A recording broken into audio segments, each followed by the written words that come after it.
My name is Susan Orosco. I'm the author of Latino Power, 7 powers all Latinos have upon which to build an empire.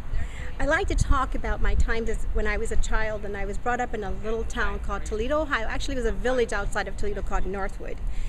And my family back in those days was like the only non-whites in our neighborhood.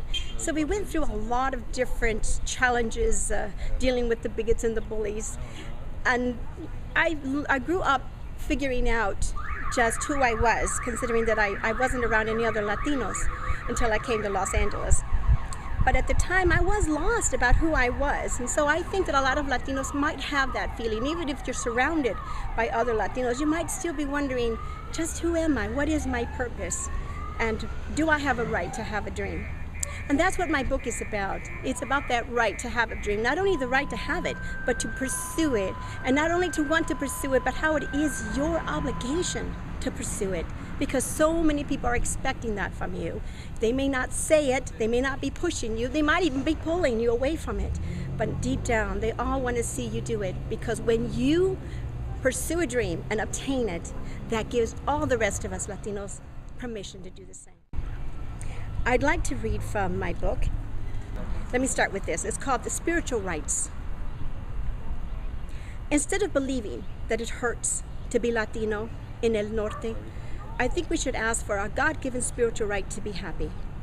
It does not matter if you're a legal U.S. citizen or not, or if you are educated or not, or if you are wealthy or not. The pursuit and procurement of happiness should be the goal that drives each and every one of us every single day. But it isn't. Instead, we strive just to survive. Too many of us fight too hard just to get to the basics in life. Many say life is cruel, or more specifically, the United States is cruel.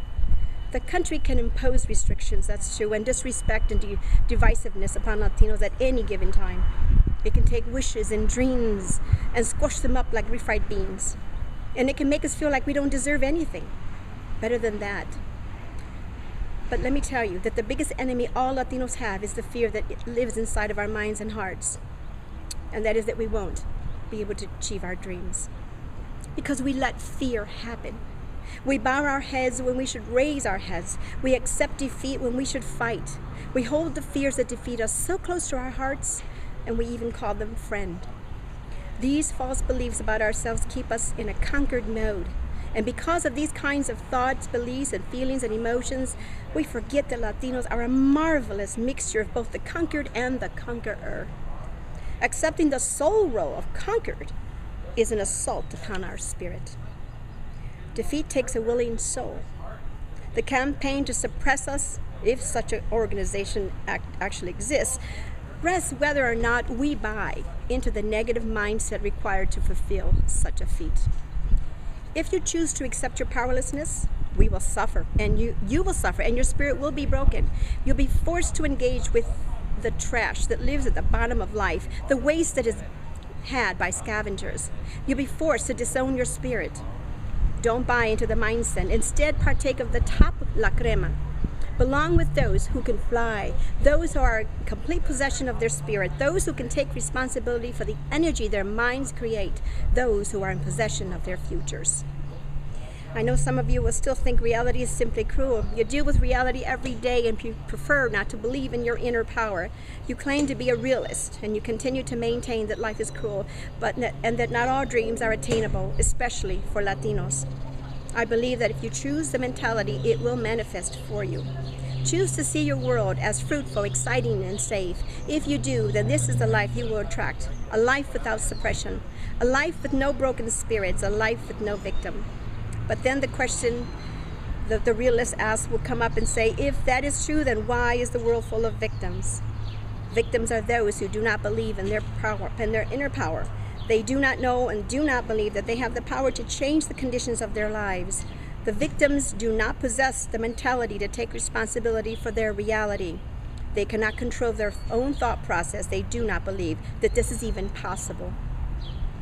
Learning to guide your thoughts, feelings, and beliefs into positive actions that are in league with your goals is the mentality of the non-victim. My mother used to say, take the bad thoughts out of your mind and leave the good thoughts in. This is the power of choice. You choose what you want to believe. You choose what you want to fear. And I believe that even if something bad should happen to you, you are ultimately the person who decides what it means. One person's bad may be another person's lesson learned.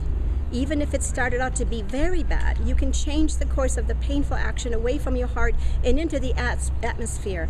Give it to the angels, my abuelita used to say. Jane Roberts, whom I quoted earlier in this part of this book, the author of Seth Speaks, says, "You create your own reality." She claims we do this through our thoughts, beliefs, feelings, and emotions. If this is true, then we have quite a tall responsibility. Imagine being responsible for the financial situation you're in, your love life, and your own happiness. That would mean that we as individuals must decide who we are as well as what we deserve to have, and ultimately how to create the individual. It would mean we are creating our reality all the time, whether we know it or not, and whether we like it or not. It's a law, non-negotiable law. Either we take an active role in the creation of our own lives, or we take the passive role, play the blame game, and create a life as a victim and the conquered.